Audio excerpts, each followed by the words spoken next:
بسم اللہ الرحمن الرحیم۔ خالق کون و مکان کی حمد اور محمد صلی اللہ علیہ وآلہ وسلم پر درود و سلام۔ یہ کہانی ہے ایک ایسے شخص کی جس نے اپنی زندگی کو شہرت نہیں بلکہ خدمت کے لیے چنا۔ جب انسان اپنی زندگی کے 81ویں سال میں قدم رکھتا ہے تو وہ سوال نہیں کرتا بلکہ حساب کرتا ہے۔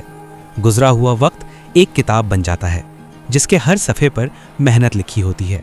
تعلیم کے بعد زندگی نے آسان راستے پیش کیے، مگر اس شخص نے مشکل کا انتخاب کیا۔ کتب بینی صرف شوق نہیں رہی، جنون بن گئی۔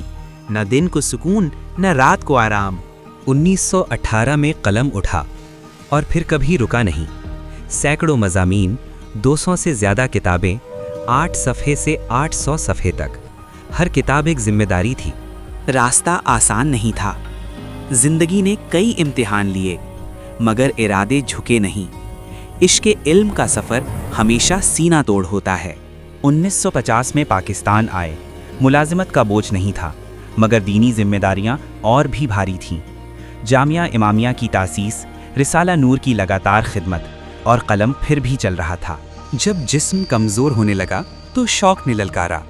اصول کافی کا ترجمہ یہ صرف کام نہیں تھا، یہ ایک امانت تھی۔